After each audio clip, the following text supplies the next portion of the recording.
नमस्कार साथियों,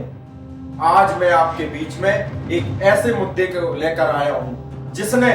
भारत की आत्मा को लहूलुहान कर दिया है, जिसने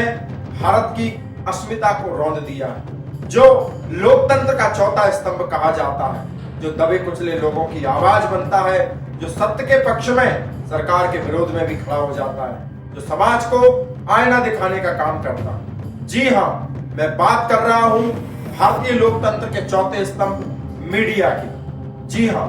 मीडिया का दायित्व है, मीडिया का कर्तव्य है समाज को सत्य दिखाना। लेकिन आज के समय में कुछ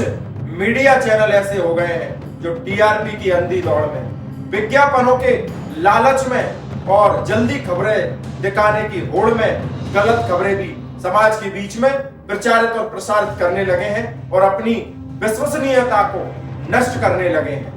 हाल ही का मामला है फिल्म जगत के अभिनेता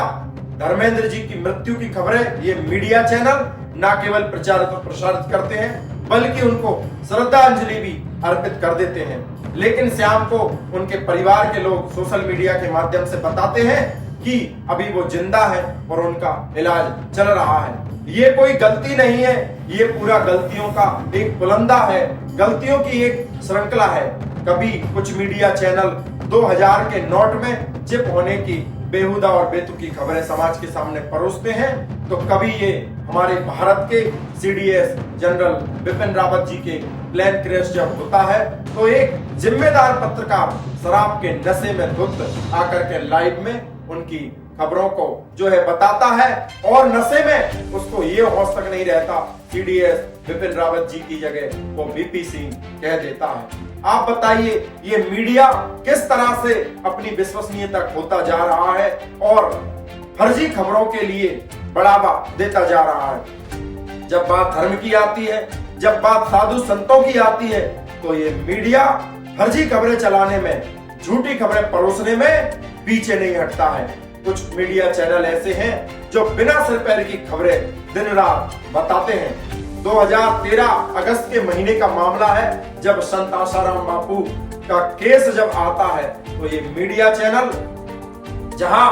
करोड़ों रुपए ये लोग एक 30 सेकंड 50 सेकंड एक मिनट के ऐड का लेते हैं, उस प्राइम टाइम में ये मीडिया चैनल एक डेढ़ घंटे का महा एपिसोड संत आसाराम बापू के खिलाफ दिखाते हैं और उन्हें अदालत का फैसला आने से पहले, जज का फैसला आने से पहले उन्हें दोषी और अपराधी सिद्ध कर देते हैं। क्या ये भारत की मीडिया न्यायालय से बड़ी है? क्या ये भारत की मीडिया न्यायतंत्र से बड़ी है? कुछ मीडिया चैनल उनको दोषी सिद्ध कर देते हैं और जब हम उनके केस का अवलोकन करते हैं तो हम देखते हैं कि दिल्ली के लोकनायक अस्पताल में जो मेडिकल रिपोर्ट है उसमें कहीं रेप की पुष्टि नहीं होती है, एफआईआर में कहीं भी रेप की जिक्र नहीं होता है और जो उस केस में जांच अधिकारी डीसीपी अजयपाल लांबा है वो खुद मीडिया के सामने आकर के कहते हैं कि कहीं भी 376 के आरोप आसाराम बापू के ऊपर नहीं लगे हैं। लेकिन फिर भी मीडिया इन सारी सच्चाइयों को दरकिनार करते हुए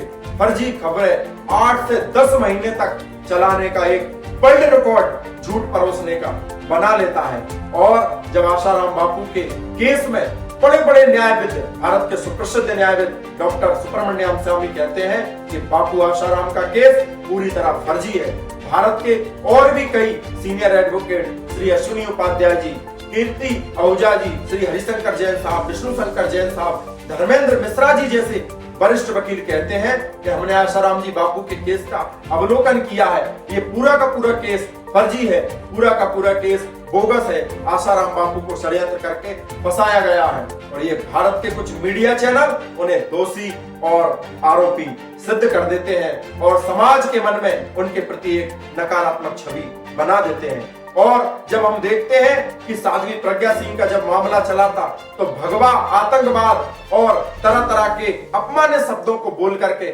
उन्हें जो है प्रचारित और प्रसारित गलत ढंग से किया गया। लेकिन जब वो निर्दोष बरी होते हैं तो सारे मीडिया चैनलों को सांप सूंघ जाता है या एक छोटी सी एक खबर लगा देते हैं कि उनको क्लीन चिट मिली है। जब कांची कामकोटी के जगत गुरु जयेंद्र सरस्वती जी को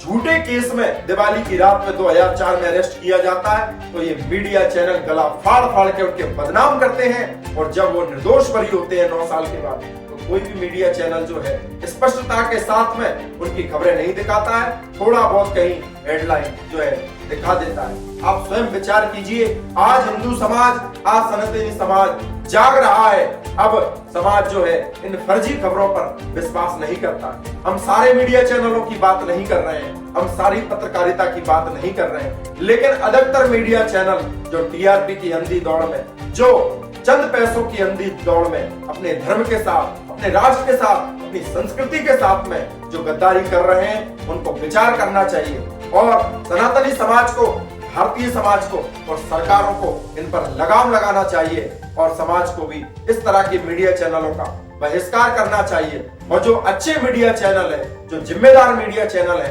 उनको विचार करना चाहिए कि जिस तरह से एक मछली सारे समुद्र को गंदा कर देती है, उसी भांति कुछ तथाकथित मीडिया चैनल जो है वो सारी पत्रकारिता को बदनाम कर रहे हैं। फैसला आपका है, देश आपका है, राष्ट्र आपका है, संस्कृति आपकी है। क्या ये झूठे और मक्कार खबरें आपके राष्ट्र की छवि को इसी तरह धूमिल करते रहेंगे? आपकी संस्कृति को, आपके संतों को, आपके महापुरुषों को और आपके सेलिब्रिटियों को इसी तरह ये लोग बदनाम करते रहेंगे और गलत ढंग से प्रचारित और प्रसारित करते रहेंगे। फैसला आपका है, आप स्वयं विचार कीजिए, आप स्वयं निर्णय लीजिए और आप स्वयं बताइए कमेंट सेक्शन में हमें ऐसे उछलंग मीडिया का, बेलगाम मीडिया का क्या इलाज हमें करना चाहिए। जय हिंद, जय भारत, धन्यवाद।